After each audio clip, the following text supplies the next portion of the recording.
to order. Everyone has had a chance to review the agenda. Yes. Is there a motion to approve the agenda? So moved. Second? Second. All in favor? Aye. Aye. Comments from the public. Are there any public or comments?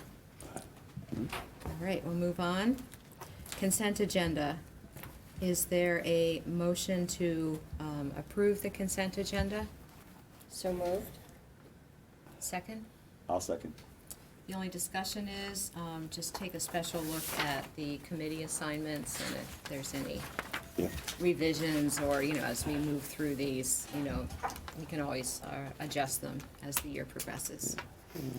There. Okay, is there a motion to approve the consent agenda? So moved. Oh, we already did the Yeah. vote. Yeah. Okay, all in favor? Aye. Okay, we have a single item agenda tonight, which is to review and discuss the superintendent's proposed budget. And I just want to kind of review the process that we've been through before tonight. We heard Dr. Smith's formal presentation at a board meeting. We took home all the materials and went through them on our own. And then last week, we met for 3 different workshop sessions in the afternoons. And we had various departments represented by staff members come and answer our very specific questions. Those questions have been compiled and into written format, and they'll get posted on our website.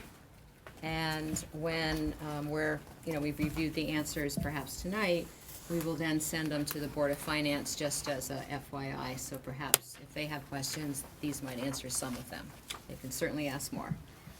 And the questions that were asked in the workshop, they weren't worded on this sheet exactly. They were sort of summarized into larger questions, so you'll recognize your question embedded perhaps in other questions. So what I'd like to do tonight is start with just kind of reviewing the questions that were asked in the workshops, and if you thought there were any that were outstanding that were not answered, and or if you have any more information that you want, if this is the sort of point to let the staff know that more information is needed. So after we go through the questions and whether we want to see even more information, then we get into our discussion. And we want to discuss the extent to which the budget aligns with and supports our mission, vision, and goals. And to what degree does it align with and support the important initiatives and programs. And then we'll talk about, okay, if, how that discussion goes. Then talk about, okay, let's look at how the funds are allocated. Is there enough, to what extent does the budget support what we want it to do? To what extent does that happen? And then overall, there's an impression, and then more specifically, the areas that we feel or you feel are important, or is there enough money or not enough money in various areas, and we'll have that discussion.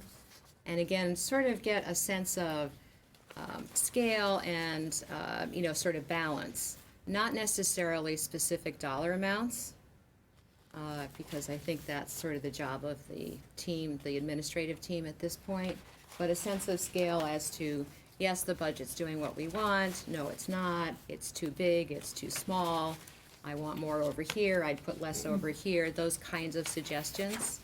And let Kevin listen tonight, and then he can take our comments. And if he feels, after he listens to our comments, then take it to his team and see if revisions are appropriate, or perhaps come back and say, I understand what you're saying, but this is why our team feels differently. So does that kind of make sense? Because we're trying to vet the budget so we can move it forward to the Board of Finance. And we meet actually with the Board of Finance next week. So this is our time to sort of talk, not privately, but to talk separately. Before we meet them as a group.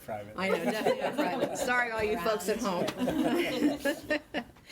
And we're also, you can see a big part of our budget is in staffing. So, and we always need to look at our enrollment, both current and then down the road a little bit, because part of the budgeting process is seeing what's coming next. So we'll spend a little time talking about enrollment and staffing levels. And then, are there areas in the budget, and I think we know there already are, but can we get an update from Kevin as to what some of the utilities cost, for example? There may still be some fine tuning that we can do, whether we can do it before February 20th or it might be after February 20th, but there are still some numbers that are a little bit flexible at this point. They're estimates, and we may get updated information, and Ann could help us there. And then what other topics that perhaps I've left out, and then we'll talk a little bit about February 6th meeting and what would be helpful, we feel would be helpful for Board of Finance, and how we see that being structured. All right, so let's start with the questions. We got this printout just tonight, but if you remember from our workshops, were there questions that the answers struck you, that you want to highlight, or that you feel like you didn't quite understand? And I guess before we start our format tonight, I forgot, could we sort of time this so that we don't spend more than 15 minutes on any one item? Okay, if we want to get out of here at, our usual 9 o'clock, and if we spend less time, then that's great. Yeah. But let's not spend more, unless there's an item that we can agree needs more time. All right, thank you, Jen. And we're off. All right, so already asked questions from the workshops. Anything that struck you, anything that you find is missing?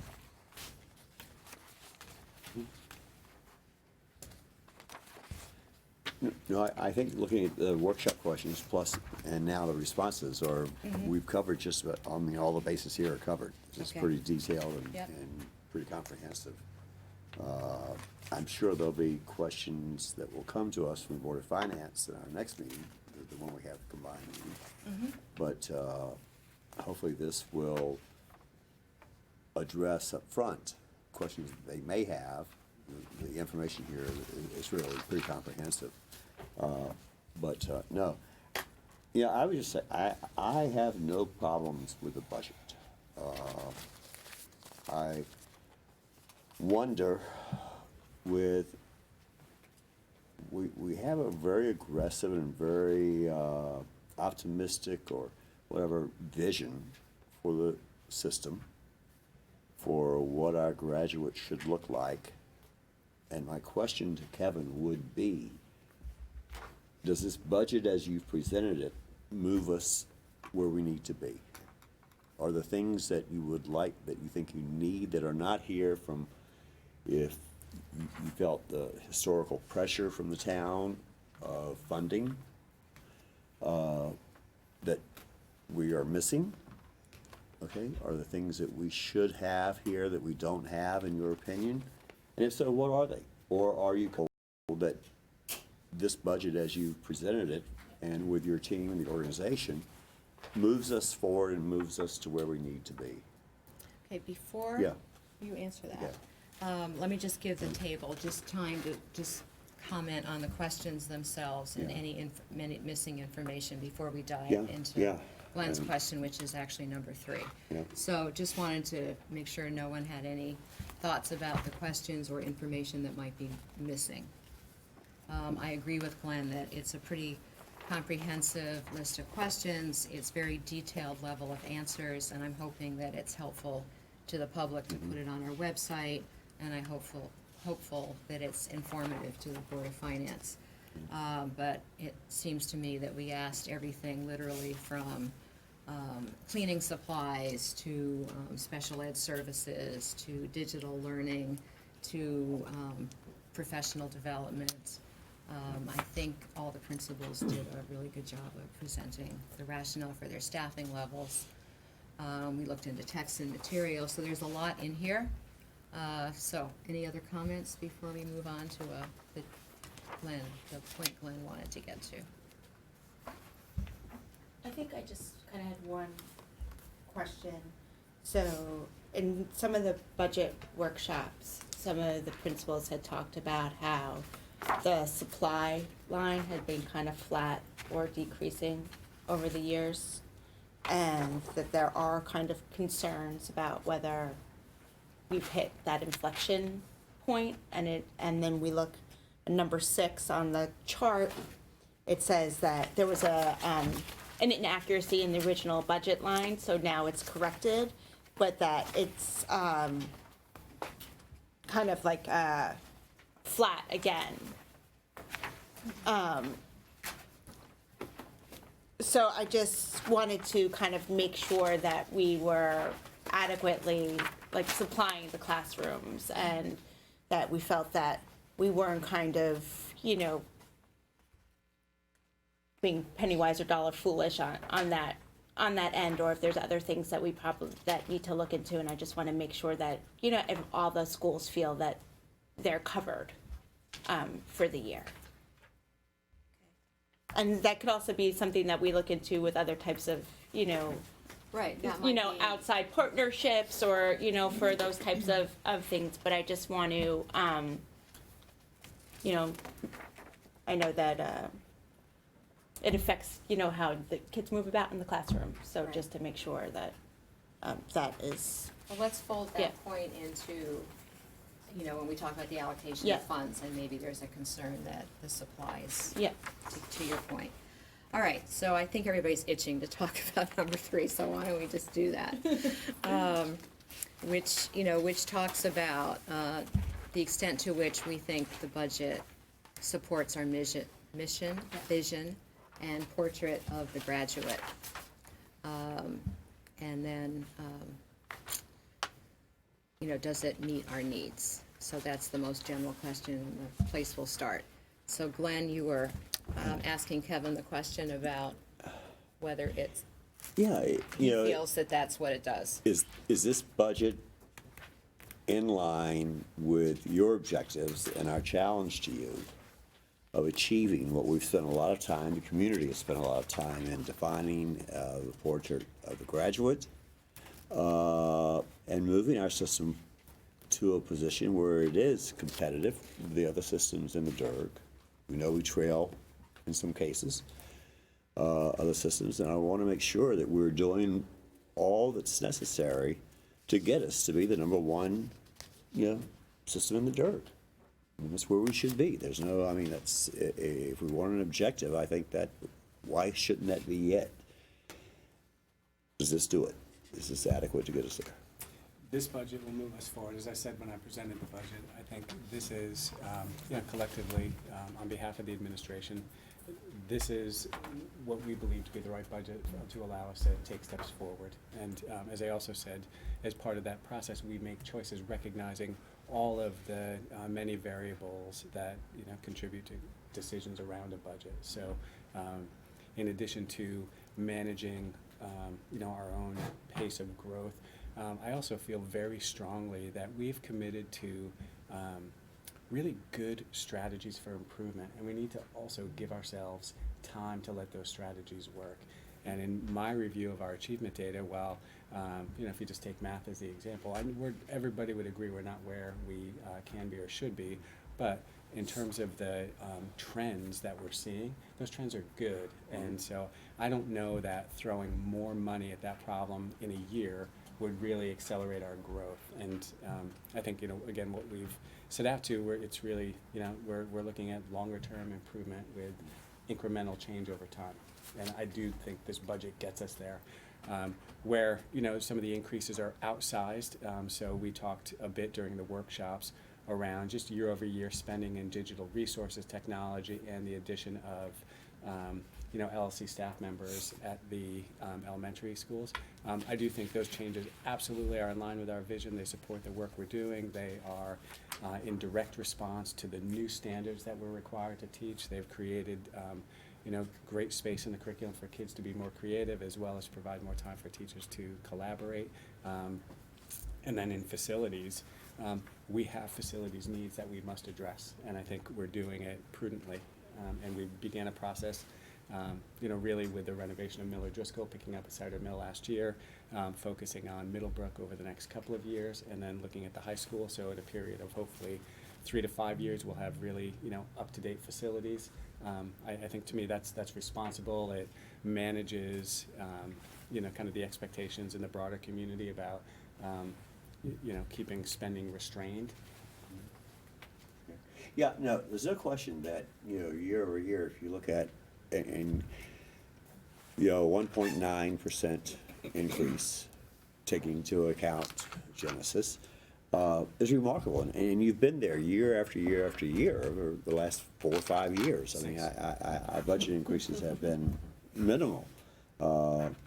And to be able to do that in light of 3% wage increases and salary increases, which make up the bulk of the budget, I think is a remarkable accomplishment. I just want to make sure that you feel comfortable, and your staff and your team, that you've done enough, that you've got enough, that we can achieve what the things we set out to achieve. Yeah, we make choices, and Yeah, I think your well, point about yeah. the pace of salary growth is a really good one, and we've made changes in other places to respond to that.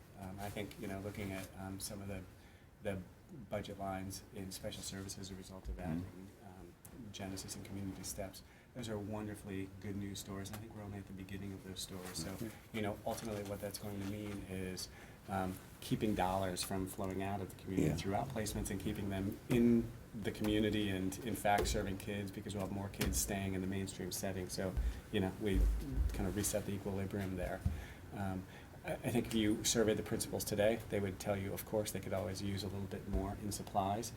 But, again, as part of our development of business processes, in addition to that, we're not only watching how supplies are budgeted annually, but we're also watching how those supplies monies are allocated annually. And, we do see periodically transfers. So, we're trying to also exercise internal discipline and making sure that, our priorities are our priorities, and we commit funds to where we need them to be. And if we have to change, we have really good rationale for changing.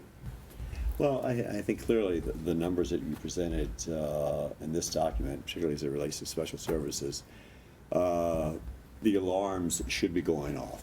I mean, the increase in students with needs is alarming over the years, and the statewide numbers are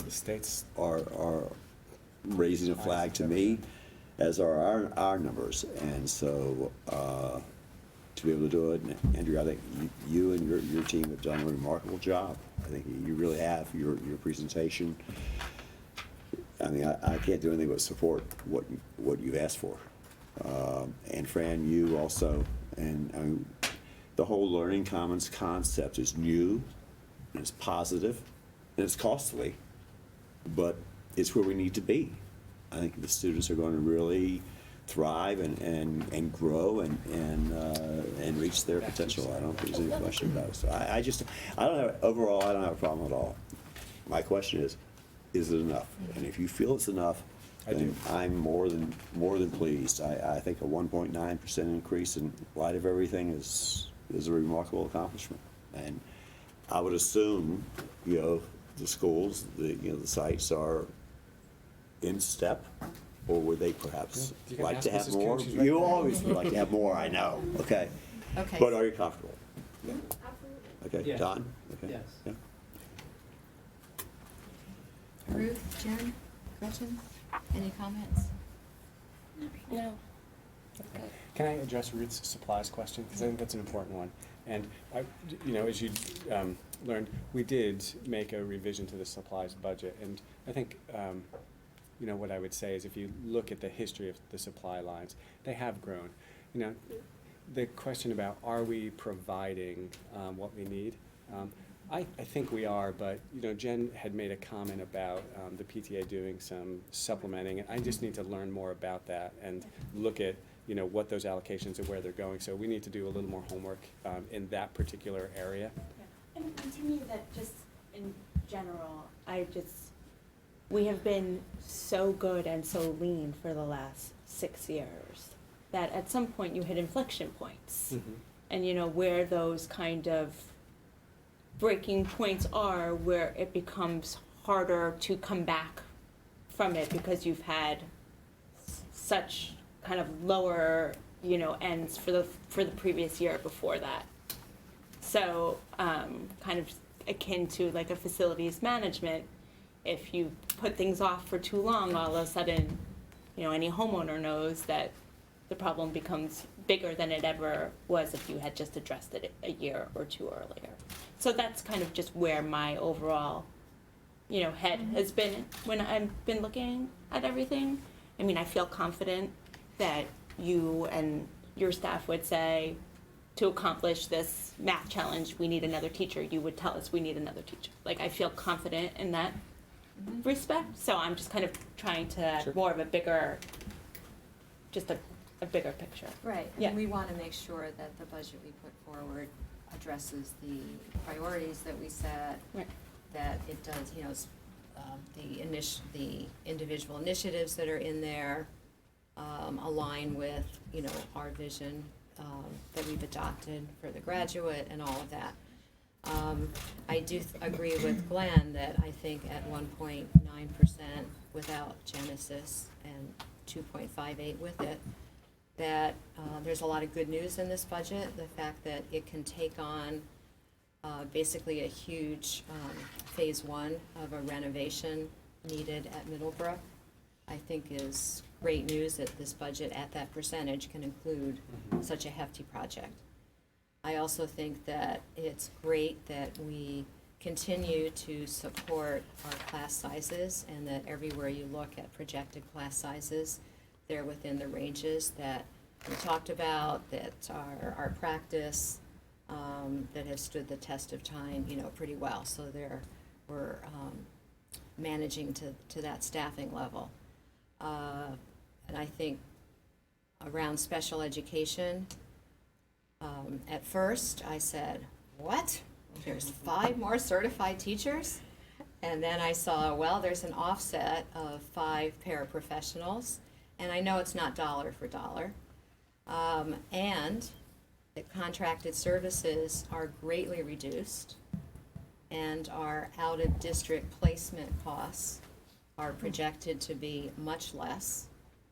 And we have a Genesis program that is keeping our students here and serving them well, I think is a remarkable story, again, to come within a budget at 2.58. We can all say, well, maybe a little bit here, a little bit there, on any line item in special education, but that really is to me, the teams kind of have to work that out. But I think the approach of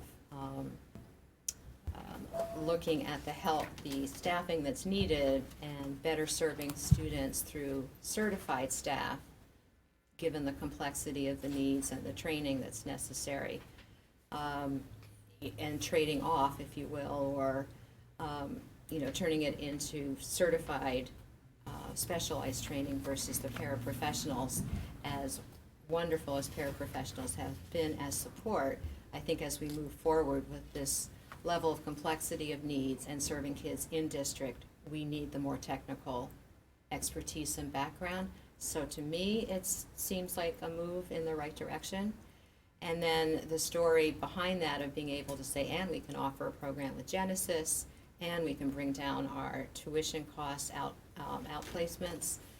I didn't expect to see that good news so early in the budget, to be quite honest, because we were thinking, okay, it's going to take a while for Genesis to kick off, and it's going to take a while to convince people, and I still think that's partly true. But still, we have seen some projections in out-of-district placements sooner than later, which I think is terrific news. So I think there's a wonderful story within special ed to tell. I think the fact that we are in this budget keeping up with our commitment to put a lot of money into professional development is, again, that's another kind of like class size. We always invest in our staff. And so to keep that moving forward, again, within a very, in my mind, reasonable dollar amount, I think is tremendous. And I also want to, just because this is my personal soapbox, is to say for the first time in a few years, it looks like the substitute for professional development budget is going to stay somewhat level. So thank you. Not easy. I know it's not. I know it's not easy because we're always, trying to get. We want even more time to train the staff. So I understand the balancing act. Yeah, well, I think there's another way of looking at that also. And that is that we have slowed in this budget, and I think importantly so, putting in new initiatives, new programs, new challenges for the teachers. And I've talked about this a number of times, about we're just overwhelming them with all these changes, with coaches, with instructional leaders, with this, that, and the other, with,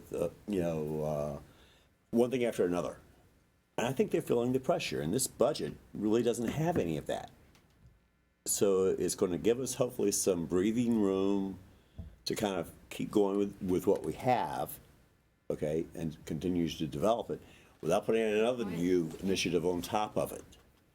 And I think from a teacher's perspective, that's a good thing.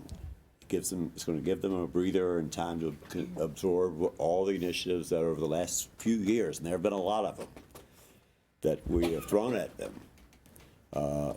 They're going to have time in this budget just to maybe step back, absorb, get more comfortable with what we're doing and what we're expecting them to do. And as I thought about the budget, I looked, wow, there's really no major new thing here. We've thrown a lot at them over the last few years. I think from that perspective, I'm thrilled, for them. That's going to give them a chance to teach, okay, the way they know how to do, which is quite good. Okay. Well, it seems like there's like the next logical steps in big initiatives that are phase 1 or phase 5 or year 2 but nothing or, new. whatever. But there's no major new thing exactly. here. But we're rolling things out, and for board members that are newer, there have been like a lot of plans, and this is now we're in year 2 or year 3 or year 4 or year 5, and so it is. That's a good point to me. It's been a very logical, systematic kind of progression that makes sense. I think if we talk about the allocation of funds, and I know I'm muddying the waters on the question order, but my only perception is to Ruth's point about supplies, and to I know Kevin, your perception is it is where it needs to be, but to me, the year-to-year increase in digital learning and technology, while doing all the right things, I just think, and a little bit to Glenn's point, if there's no huge new big step that we're taking, like all of a sudden we're going to start this ta-da thing, that if it just seems like a slightly larger year-to-year increase, and the supply budget, and not that I'm saying we need supplies just to have supplies, but if that's a place where we have looked back over the budget reductions in the past years, and everybody's gotten used to bare bones, that would be a question. So I would just suggest maybe poking that a little bit. But again, I don't have any wisdom on it. It's just a sense from year-to-year numbers, that's all.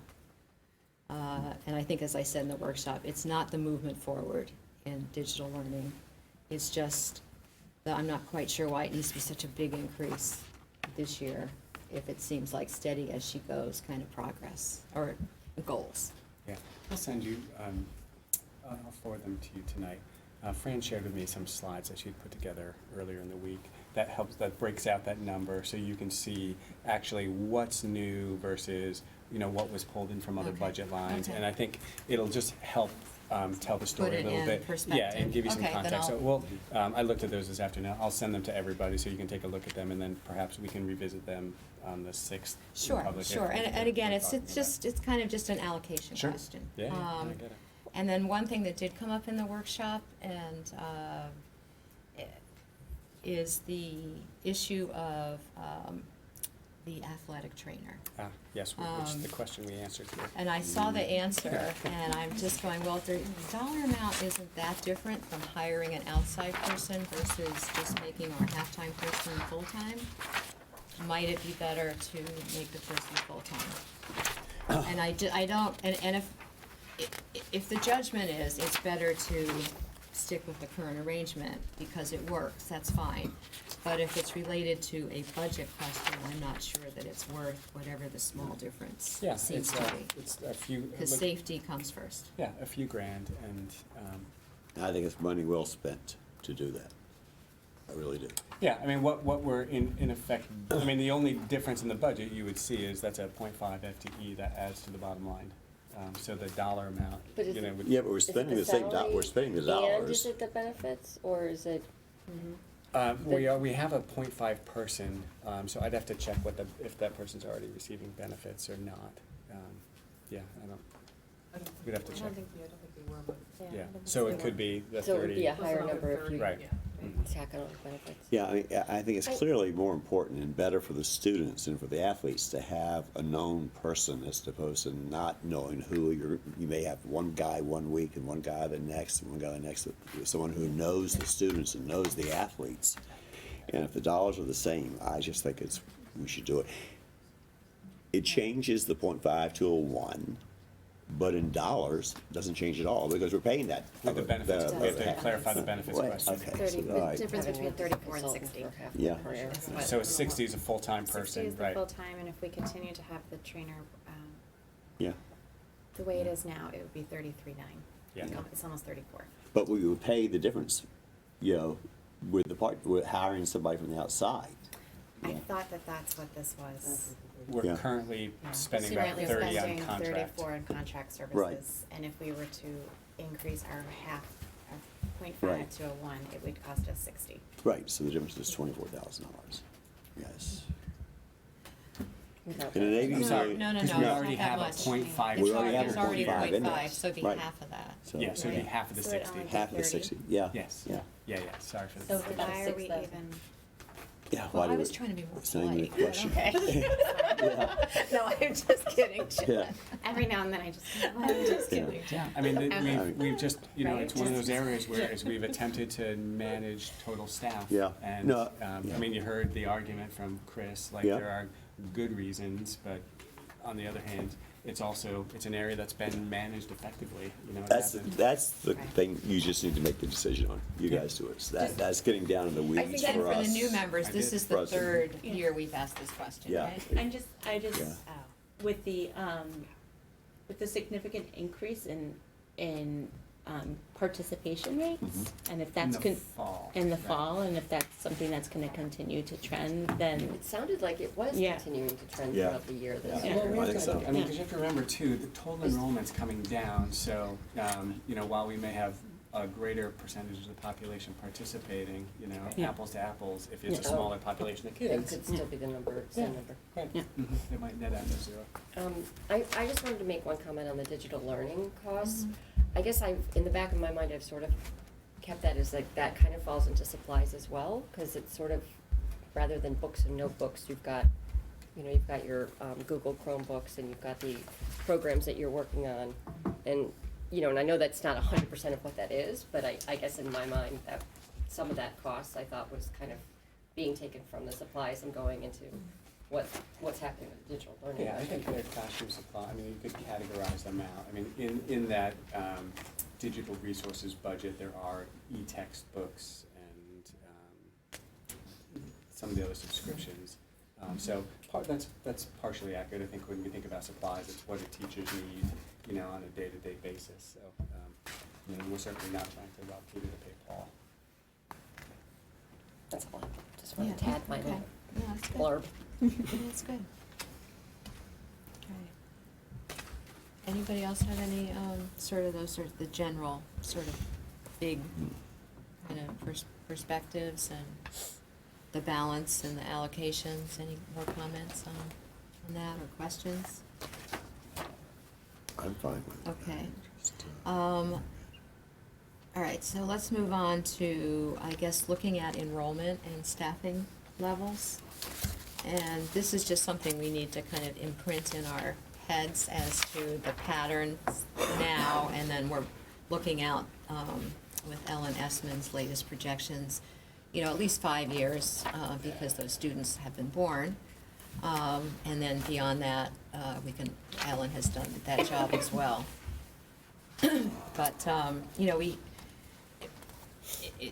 looking at just the numbers on the chart, sometimes it's hard to see a pattern. So I think if Kevin can kind of try to translate Sure. that for us, and so we can Yeah. gain a better understanding of board members, but also be able to explain it to the public. Yeah, so there are a couple of things I would say, and I just started to really kind of break this apart this week, and what I'll do is I'll also just kind of represent this graphically and send it to you, so it'll be much easier, so you'll Okay. have Okay. something to look at. But I think a couple of points to know. Number one, our enrollment's been declining for several years. So we have contracted some classroom staff. We've contracted, in central office, we consolidated some positions over the years. We've also reinvested positions, things that we've talked about before, so LLC, special education, some of those areas that aren't necessarily as enrollment sensitive as, say, a classroom teacher could be. So that's why we don't see the same kind of trend, equal trend, when you look at enrollment versus staffing. That's been strategic against our priorities.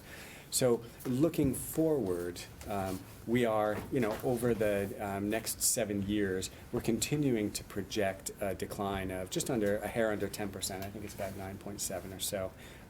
But it's important to know where those declines are. So earlier I was looking at first Miller Driscoll and then Cider Mill. And over the next 5 years, what I would say about those two schools is enrollment is actually relatively flat. What we see in terms of a pattern.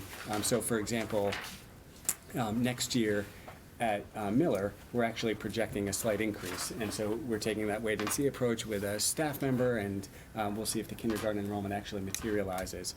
So the enrollment looks up, and then it drops a couple of kids. So we're looking at from 2020 to 2021, a potential decline of 7, then another potential decline of 6. So not significant numbers where you'd really adjust staffing per se. And then in those out years, 23, 24, the curve turns, and it's actually +3 and then +17 in 2024.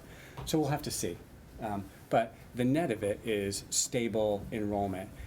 Similarly, at Miller Driscoll, at Cider Mill, we're projecting a fairly significant decline for next year, less 54, so that's why we reduced classroom staff.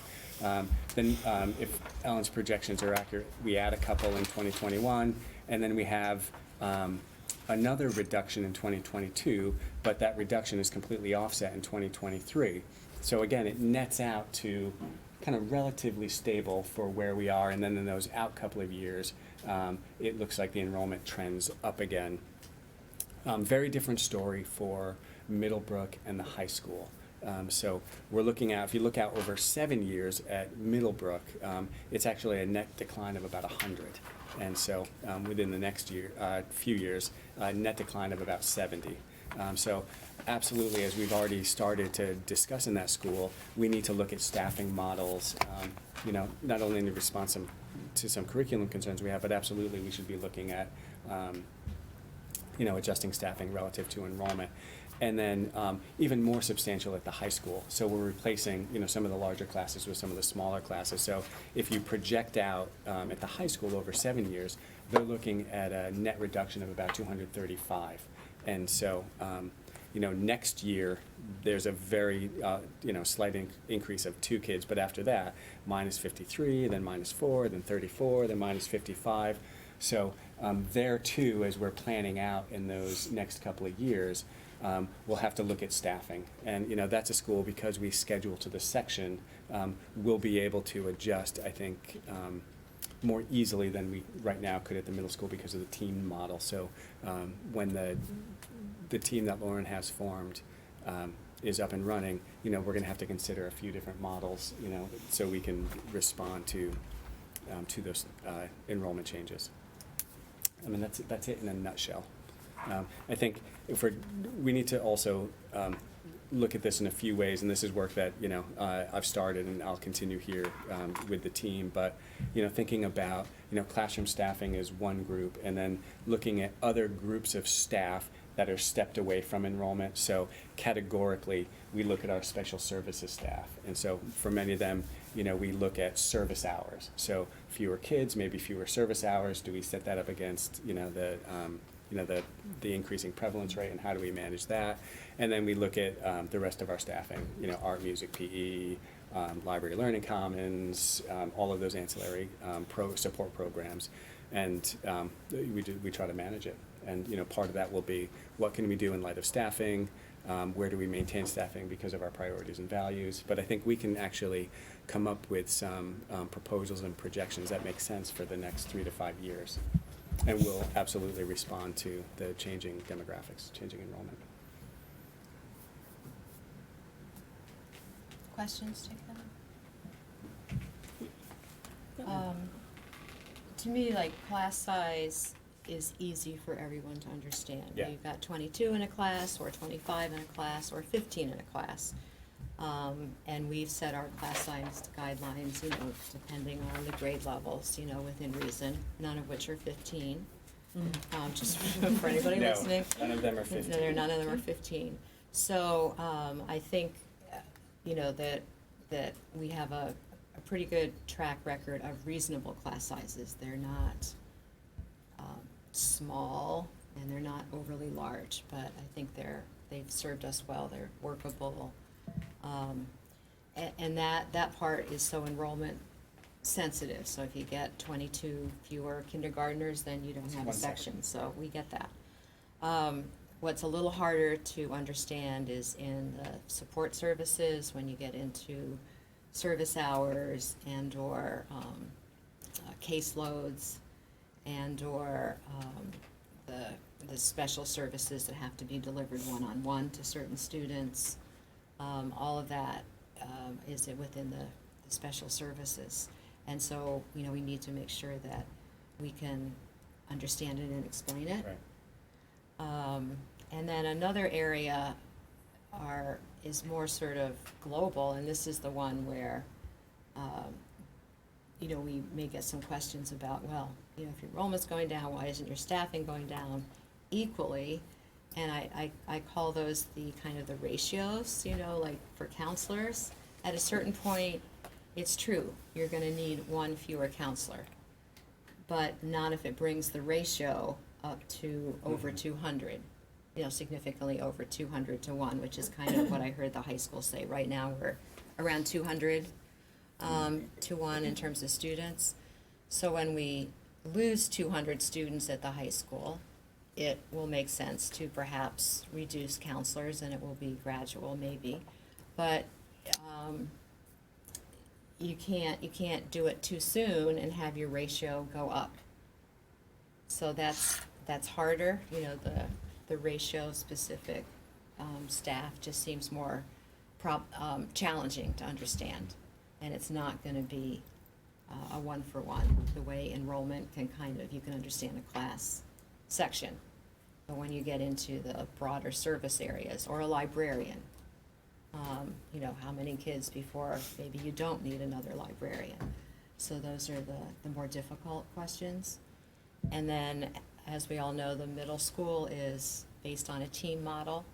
And so how do you structure a team and you keep a group of kids together, which has been the prevailing wisdom, is that that's a healthy way to organize a middle school, and It is keeping, the way to organize. you know, it. smaller, you know, keeping a group of kids sharing the same teachers and all of that has all sorts of benefits, but you can't just, it's very difficult to have one section of a team. You know, it's either there's a team, or there's not a team, and is there something in the middle? And so that's kind of the challenge. So, Right. and that's where the enrollment projection, from the outside looking in, say, well, you know, you've got to go down that much, you've got to go show reductions in staffing as well that are commensurate. And I think we've gotten past the one-for-one argument, but there's still that, okay, there's classroom teachers, and then not understanding how difficult it is to figure out appropriate ratios and models for a kind of other situations. So I think that quite honestly will be a challenge to explain and justify and look at costs. And then we have additional services. You know, we have invested in interventionists, who are not necessarily, you don't have a traditional 5 periods a day of kids, but they are pushed in, they're pulled out, they're working with small groups, you know, they're doing the extra support that students need or the coaching model. So we have different staffing that didn't exist in the 80s and the 90s. And we have to keep cycling back and ask people to understand that while we've been declining in enrollment and staffing hasn't gone at that same rate, part of it is we have changed our models of delivery for kids, and it's been staff intensive. And we want to see those results, and we're beginning to see those results in special ed as a prime example. And then digital literacy, you know, you can't, that's a whole different field that didn't exist in the 80s. So I think we have to keep sort of banging the drum for how our delivery models and our areas of service have changed, and they don't come in sections like kindergartens or first grades. I think also to understand the connection between the support services and the quality of learning that can go on in a core classroom, when those two are appropriate, when the class size is appropriate and the ratios are also appropriate. Because if there's greater challenges within the classroom, then it's also harder to deliver the educational Yeah, that's right. service. Yeah. Yep. Yeah, and you're absolutely right. The demands have changed. Kids are different. You know, we have one of our dear colleagues on the Board of Finance refers to us non-classroom people as overhead. And, you know, the classroom teachers need overhead support to do, to your point. Yeah.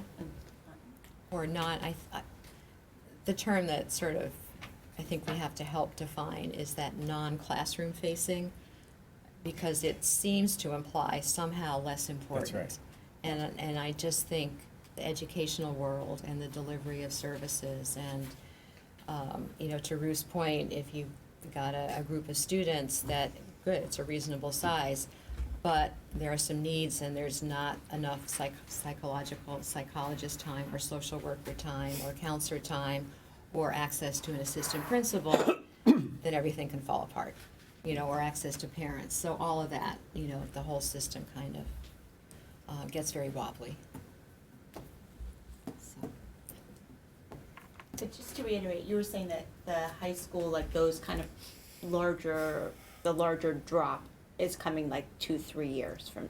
Yeah, so the wave is moving through, you know, in another The dip. year after next, Okay. it'll really hit, and substantially at Middlebrook. So figure 4 years out, it'll hit, you know, substantially at the high school. Yeah, you know, so what has been a trickle will be a flow. And then you never know, though. Right. Well, exactly. I You mean, never these know. are projections, Yeah. and so, you know, I mean, we're not going to be making decisions today for 2024, but we need to plan, and we'd be foolish not to plan. Yeah, but you never know, we could get surprised like we did in 3rd grade. Of course. You know, so Of just, you know, hopefully, Sure. you know, within reason, we keep this, you know, we keep looking at it and managing to it. That's all you can do, because it could change tomorrow. Yeah, and Glenn, I think, you know, if you go back and look at, you have those in Yeah. your metric comparisons, I Yeah. provided them to the business operations. Some of Yeah. those early forecasts, you know, predicted far more precipitous declines than, Yeah. you know, have materialized. Yeah. No, I know. You know, even Yeah. my loan McBroom, you know, Yeah. some of the projections were way, way off. Way off, yeah, so. yeah. Right.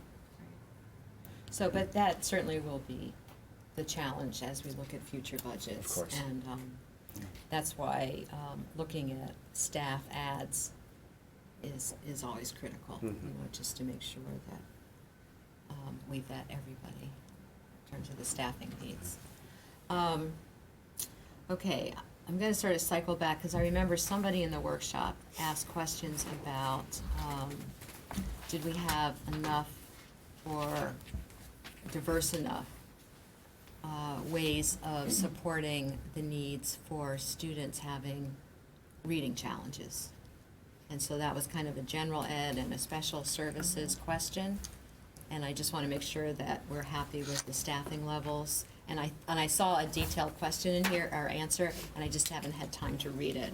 So could somebody sort of highlight it for me, that, you know, as the needs, as we discover more about how to teach reading over the decades, and I say decades because I've been around for a while. Me too. And there've always been discussions about how do we best match, students' needs in reading. And to me, it seems like a very technical field, and we're always learning more. So are we keeping up with what we need to learn to help kids in reading? Do we have the best practices going? I would say yes, absolutely. And as a matter of fact, tomorrow we start with a review of the curriculum once more. Okay. We do that every 5 years, so. And we have a good cadre of interventionists in reading. I believe we have 3 at Miller Driscoll.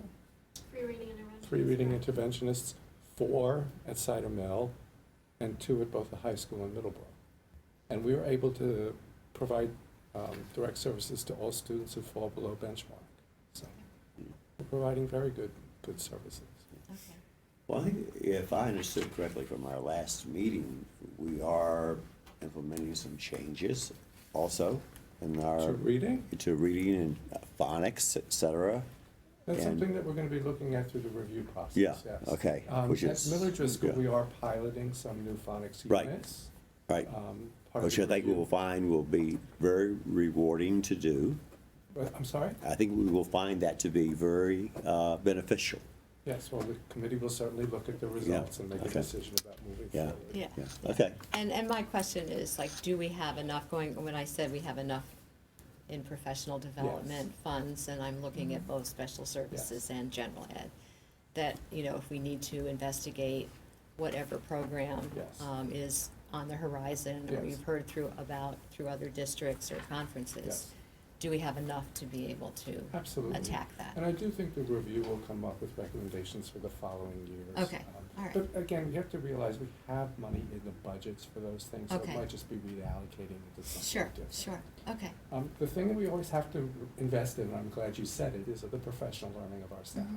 That is the single most important thing I think we do as a system, and I hope we will continue to support the learning that they need and want. Okay, all right. I I was just. also think it's important to remember that it's a continuum of service Mhm. from the classroom, the core classroom, all the way through to special education, and literacy is one of those places where it is.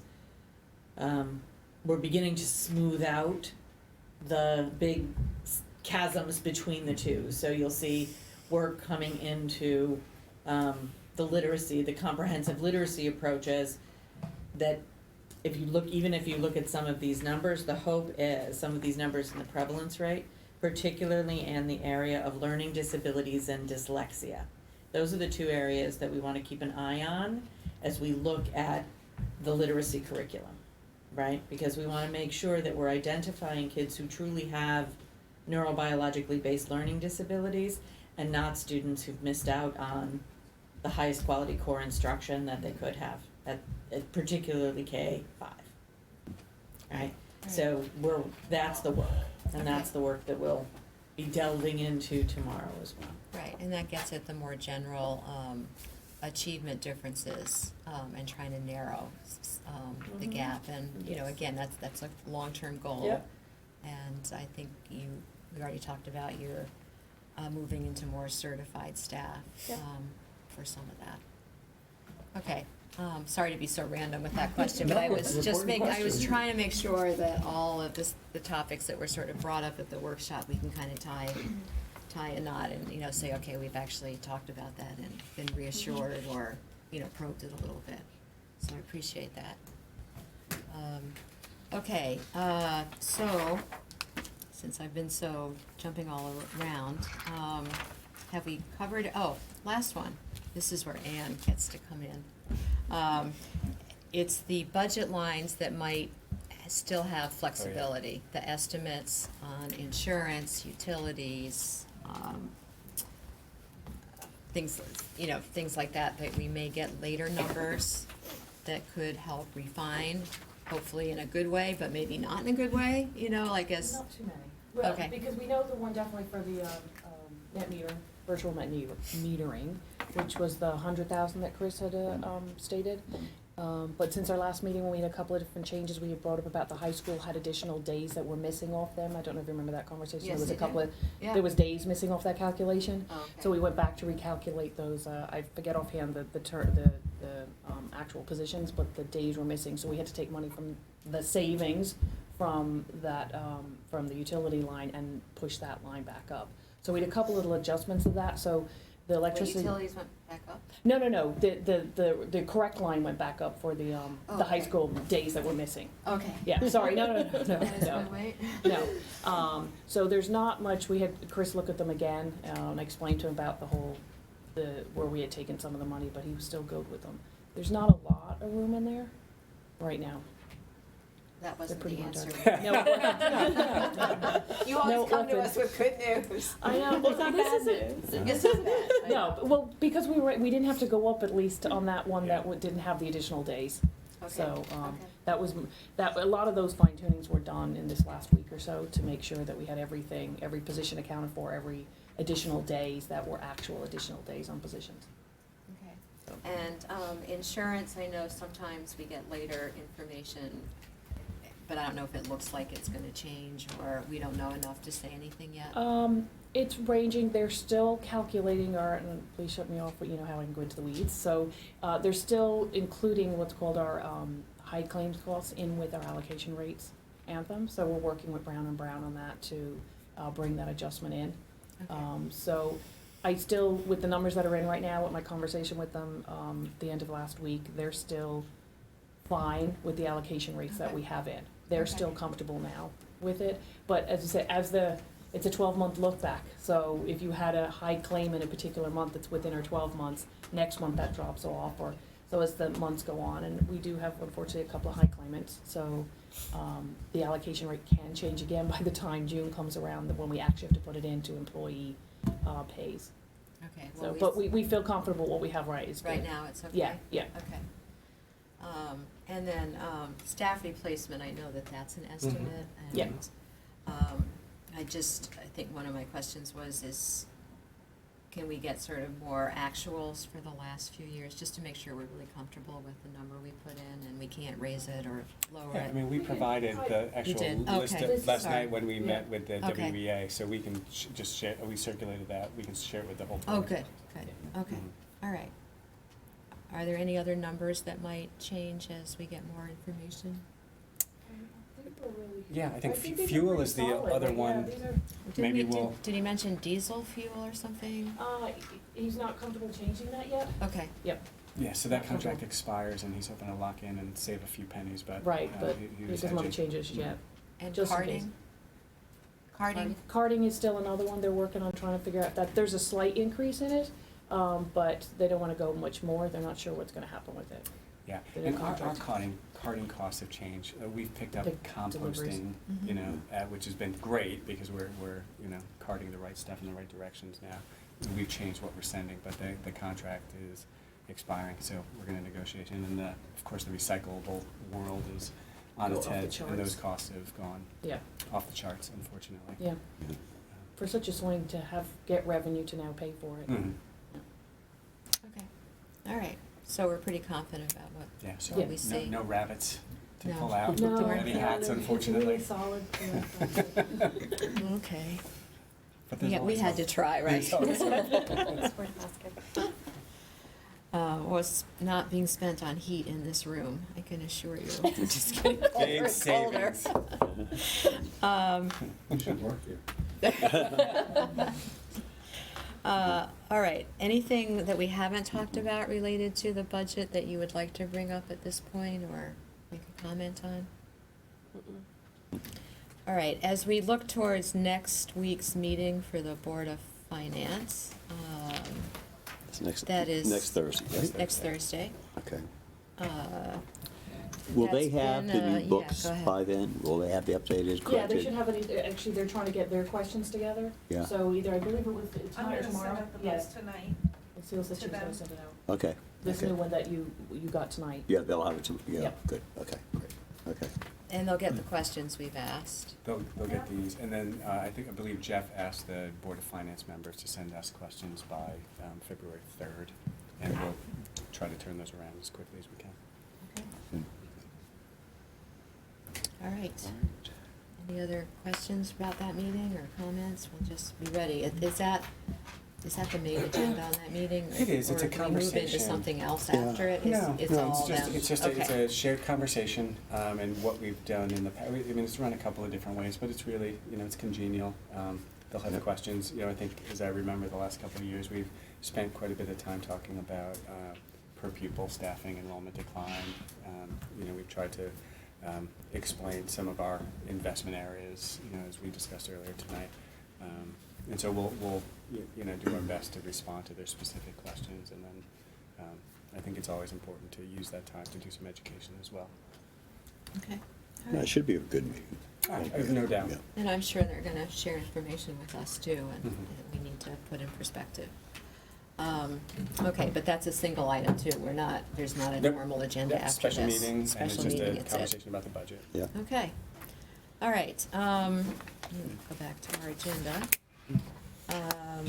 Are there comments from the public?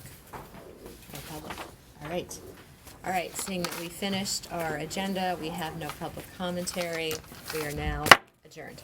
Thank you, everyone. Thank you.